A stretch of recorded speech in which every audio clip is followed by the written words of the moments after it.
ಸಾಹಿತಿಗಳ ನಗರಿಯಲ್ಲಿ ಮೊಳಗಿದ ಕನ್ನಡ ಡಿಂಡಿಮ, ಕನ್ನಡಾಭಿಮಾನಿಗಳಲ್ಲಿ ಮುಗಿಲು ಮುಟ್ಟಿದ ಸಂಭ್ರಮ. 3 ದಿನಗಳ ನುಡಿ ಜಾತ್ರೆಗೆ ವರ್ಣರಂಜಿತ ತೆರೆ.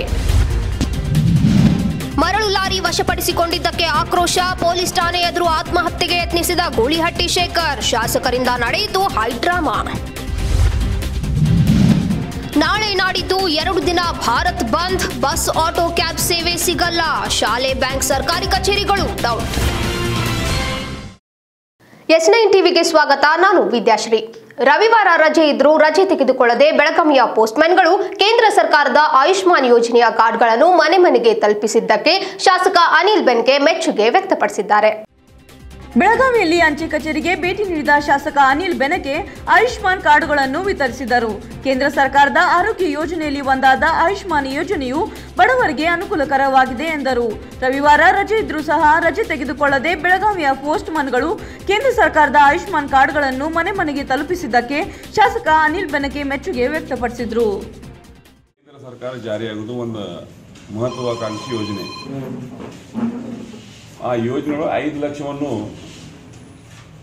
ನೇರವಾಗಿ ನಿಮ್ಮ ಹೆಲ್ತ್ ಸಲುವಾಗಿ ಉಪಯೋಗಿಸುವಂಥ ಒಂದು ಕಾರ್ಡನ್ನು ಕೇಂದ್ರ ಸರ್ಕಾರದಿಂದ ಜಾರಿಯಾಗಿದೆ. ನಿಮ್ಮ ಕಡೆ ಪೋಸ್ಟ್ ಆಫೀಸ್ಗೆ ಬಂದಿದೆ. ನಾವು ನಿನ್ನೆ ನಿಮ್ಗೆ ಎಷ್ಟು ಅಭಿನಂದನೆ ಸಲ್ಲಿಸಿದ್ರೆ ಕಮ್ಮಿನೇ. ಯಾಕಂದ್ರೆ ರವಿವಾರ ದಿವಸ ನೀವೆಲ್ಲ ಕೆಲಸ ಮಾಡಿ ಮನೆ ಮಟ್ಟದ್ದು ಒಂದು ಕೆಲಸ ಮಾಡಿದ್ರೆ ನಿಮ್ಗೆಲ್ಲರೂ ಪೋಸ್ಟ್ಮನ್ಗೆ ಒಂದು ಧನ್ಯವಾದ ಸಲ್ಲಿಸೋದು. ಸಾಹಿತಿ ದಿಗ್ಗಜರ ನಗರಿ ವಿದ್ಯಾಕಾಶಿಯಲ್ಲಿ ನಡೆದ 3 ದಿನಗಳ ಅಕ್ಷರ ಜಾತ್ರೆಯಲ್ಲಿ ಸಾಹಿತ್ಯಾಭಿಮಾನಿಗಳು ಮಿಂದೆದ್ದು ಧನ್ಯತಾ ಭಾವ ಮೆರೆದರು. ಕೆಲವು ಸಣ್ಣ ಪುಟ್ಟ ಕಪ್ಪು ಚುಕ್ಕೆಗಳನ್ನು ಹೊರತುಪಡಿಸಿದರೆ ನಿರೀಕ್ಷೆಗೂ ಮೀರಿ ಯಶಸ್ಸು ಕಂಡಿದೆ.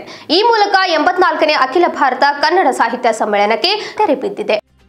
ಸಾಂಸ್ಕೃತಿಕ ನಗರಿ ಧಾರವಾಡ ಮಧುವನಗಿತ್ತಿಯಂತೆ 3 ದಿನಗಳ ಕಾಲ ಸಿಂಗಾರಗೊಂಡು ದೇಶದ ಸಾರಸತ್ವ ಲೋಕದ ಗಮನ ಸೆಳೆಯುವಲ್ಲಿ ಯಶಸ್ವಿಯಾಗಿದೆ.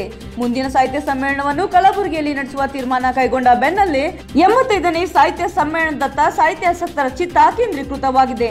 3 ದಿನಗಳ ಕಾಲ ಧಾರವಾಡ ಪಟ್ಟಣದಾದ್ಯಂತ ಎಲ್ಲಿ ನೋಡಿದರಲ್ಲಿ ನಾಡಧ್ವಜ ರಾರಾಜಿಸುತ್ತಿತ್ತು. ನಿರೀಕ್ಷೆಗೂ ಮೀರಿ ಸಾಹಿತ್ಯಾಸಕ್ತರು ಸಮ್ಮೇಳನದಲ್ಲಿ ಪಾಲ್ಗೊಂಡು ಕನ್ನಡ ಅಭಿಮಾನ ಮೆರೆದರು. ಈ ವೇಳೆ ಬಾನಂಗಳದಲ್ಲಿ ಕನ್ನಡದ ಡಿಂಡಿಮ ಮೊಳಗಿತು. ಮೋಟಾರು ವಾಹನ ಮಸೂದೆ, ಕೇಂದ್ರದ ಕಾರ್ಮಿಕ ವಿರೋಧಿ ನೀತಿ ಸೇರಿದಂತೆ ಒಟ್ಟು 12 ಬೇಡಿಕೆಗಳನ್ನು ಮುಂದಿಟ್ಟು ಕಾರ್ಮಿಕರ ಸಂಘಟನೆಗಳು ಮಂಗಳವಾರ ಹಾಗೂ ಬುಧವಾರ 2 ದಿನ ಮುಷ್ಕರಕ್ಕೆ ಕರೆ ಕೊಟ್ಟಿದೆ. ಮೋಟಾರು ವಾಹನ ಮಸೂದೆ ಮತ್ತು ಕೇಂದ್ರ ಕಾರ್ಮಿಕ ವಿರೋಧ ನೀತಿಯನ್ನು ವಿರೋಧಿಸಿ ಸಾರಿಗೆ ಇಲಾಖೆ ಹಾಗೂ ಕಾರ್ಮಿಕ ಸಂಘಟನೆಗಳು ಮಂಗಳವಾರ ಮತ್ತು ಬುಧವಾರ 2 ದಿನಗಳ ಕಾಲ ಕೇಂದ್ರ ಸರ್ಕಾರದ ವಿರುದ್ಧ ಭಾರತ ಬಂದ್ಗೆ ಕರೆ ನೀಡಿವೆ. ಎಐಟಿಸಿ, ಐಎನ್ಟಿಯುಸಿ, ಸಿಐಟಿಯು, ಎಲ್ಪಿಎಫ್ ಸೇರಿದಂತೆ ಕಾರ್ಮಿಕ ಸಂಘಟನೆಗಳು ಬಂದ್ಗೆ ಕರೆ ನೀಡಿದ್ದು, ಸಾರಿಗೆ ಒಕ್ಕೂಟಗಳು ಇದಕ್ಕೆ ಬೆಂಬಲ ನೀಡಿವೆ. ಈ ಹಿನ್ನೆಲೆ ಬಿಎಂಟಿಸಿ, ಕೆಎಸ್ಆರ್ಟಿಸಿ, ಟಿಸಿ ಸೇರಿದಂತೆ 4 ಸಾರಿಗೆ ನಿಗಮ ಬಸ್ಗಳ ಸೇವೆ ಇರುವುದಿಲ್ಲ. ಬಂದ್ಗೆ ಎಆರ್ಡಿಯು ಆಟೋ ಸಂಘಟನೆ ಸಹ ಬೆಂಬಲ ನೀಡಿರುವುದರಿಂದ ಬಹುತೇಕ ಆಟೋ ಸಂಚಾರ ಅನುಮಾನ. ಟ್ಯಾಕ್ಸಿ ಮಾಲೀಕರ ಸಂಘ ಕೂಡ ನೈತಿಕ ಬೆಂಬಲ ಕೊಟ್ಟಿದೆಯಾದರೂ ಟ್ಯಾಕ್ಸಿ ಸೇವೆಯಲ್ಲಿ ಗಮನಾರ್ಹ ವ್ಯತ್ಯಯ ಕಂಡುಬರುವುದಿಲ್ಲ.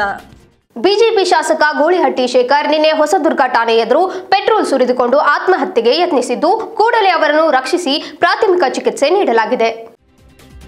ದೇಗುಲ ಮನೆ ನಿರ್ಮಾಣಕ್ಕೆ ಮರಳು ಸಾಗಣೆ ಮಾಡುತ್ತಿದ್ದ ಬೆಂಬಲಿಗರ ವಿರುದ್ಧ ಸುಳ್ಳು ಕೇಸ್ ದಾಖಲಿಸಲಾಗಿದೆ ಎಂದು ಆರೋಪಿಸಿ ಹೊಸದುರ್ಗ ಠಾಣೆ ಎದುರು ಗೂಳಿಹಟ್ಟಿ ಪೆಟ್ರೋಲ್ ಸುರಿದುಕೊಂಡು ಆತ್ಮಹತ್ಯೆಗೆ ಯತ್ನಿಸಿದರು ಎನ್ನಲಾಗಿದೆ. ಇನ್ನು ಆತ್ಮಹತ್ಯೆಗೆ ಯತ್ನಿಸಿದ ಗೂಳಿಹಟ್ಟಿ ಶೇಖರ್ ಅವರನ್ನು ಬೆಂಬಲಿಗರು ಸರಿಯಾದ ಸಮಯಕ್ಕೆ ತಡೆಯದೆ ಹೋಗಿದ್ದರೆ ಬೆಂಕಿ ಕಿಡ್ಡಿ ಗೀರಿಕೊಂಡಿರುತ್ತಿದ್ದರು ಎನ್ನಲಾಗುತ್ತಿದೆ. ಸದ್ಯಕ್ಕೆ ಅವರನ್ನು ಹೊಸದುರ್ಗ ಸರ್ಕಾರಿ ಆಸ್ಪತ್ರೆಗೆ ದಾಖಲಿಸಿ ಚಿಕಿತ್ಸೆ ನೀಡಲಾಗುತ್ತಿದೆ. ನಾಳೆ ವಿಜಯಪುರ ಜಿಲ್ಲಾ ಪಂಚಾಯಿತಿ ನೂತನ ಅಧ್ಯಕ್ಷರ ಆಯ್ಕೆಗೆ ಚುನಾವಣೆ ನಡೆಯಲಿದ್ದು, ನಾಮಪತ್ರ ಸಲ್ಲಿಕೆ ಭರಾಟೆ ಜೋರಾಗಿದೆ. ಅಧ್ಯಕ್ಷ ಹುದ್ದೆ ಪಡೆಯಲು ಎಲ್ಲಾ ಪಕ್ಷಗಳ ಸದಸ್ಯರು ತೆರೆಮರೆಯ ಕಸರತ್ತು ನಡೆಸುತ್ತಿದ್ದಾರೆ. ವಿಜಯಪುರ ಜಿಲ್ಲಾ ಪಂಚಾಯತ್ ಚುನಾವಣೆಗೆ ನಾಮಪತ್ರ ಸಲ್ಲಿಸುವಲ್ಲಿ ಅಭ್ಯರ್ಥಿಗಳು ಬ್ಯುಸಿಯಾಗಿದ್ದು ಗೆಲುವಿಗಾಗಿ ಕಸರತ್ತು ನಡೆಸಿದ್ದಾರೆ. ಜಿಲ್ಲಾ ಪಂಚಾಯಿತಿಯಲ್ಲಿ ಹೆಚ್ಚು ಸ್ಥಾನ ಹೊಂದಿದ್ದರೂ ಅಧಿಕಾರದಿಂದ ವಂಚಿತವಾಗಿರುವ ಬಿಜೆಪಿ ಜೆಡಿಎಸ್ ಜೊತೆ ಹೊಂದಾಣಿಕೆ ಮಾಡಿಕೊಳ್ಳಲು ಆಪರೇಷನ್ ಕಮಲಕ್ಕೆ ಕೈ ಹಾಕಿರುವ ಸಂಶಯದ ಹಿನ್ನೆಲೆ ಕಾಂಗ್ರೆಸ್ ಪಕ್ಷ ಸಹ ತನ್ನ ಮೈತ್ರಿ ಬಾಂಧವ್ಯ ಉಳಿಸಿಕೊಳ್ಳುವ ಪ್ರಯತ್ನ ನಡೆಸುತ್ತಿದೆ. ಜಿಲ್ಲಾ ಪಂಚಾಯಿತಿಯಲ್ಲಿ ಒಟ್ಟು 42 ಸ್ಥಾನದಲ್ಲಿ ಬಿಜೆಪಿ 20, ಕಾಂಗ್ರೆಸ್ 18, ಜೆಡಿಎಸ್ 3 ಹಾಗೂ ಒಬ್ಬ ಪಕ್ಷೇತರ ಅಭ್ಯರ್ಥಿ ಇದ್ದಾರೆ. ಅಧ್ಯಕ್ಷ ಸ್ಥಾನ ಗೆಲ್ಲಲು 22 ಸ್ಥಾನದ ಬೆಂಬಲ ಬೇಕಾಗಿದೆ. ಮೊದಲ ಅವಧಿಯಲ್ಲಿ ಕಾಂಗ್ರೆಸ್, ಜೆಡಿಎಸ್ ಹಾಗೂ ಪಕ್ಷೇತರ ಮೈತ್ರಿ ಸೇರಿ ಅಧ್ಯಕ್ಷರ ಸ್ಥಾನವನ್ನು ಅಲಂಕರಿಸಲಾಗಿತ್ತು. ಹೆಚ್ಚು ಸ್ಥಾನ ಹೊಂದಿದ್ದರೂ ಸಹ ಆಂತರಿಕ ಕಚ್ಚಾಟದಿಂದ ಬಿಜೆಪಿ ವಿರೋಧ ಪಕ್ಷದ ಸ್ಥಾನದಲ್ಲಿ ಕುಳಿತುಕೊಂಡಿತ್ತು. ಇದು ಈ ಕ್ಷಣದ ಸುದ್ದಿ. ಹೆಚ್ಚಿನ ಸುದ್ದಿಗಾಗಿ ನೋಡ್ತಾ ಇರಿ S9 ಟಿವಿ. ಸುದ್ದಿ ನಿಮ್ಮಿಂದ, ಸದ್ದು ನಮ್ಮಿಂದ.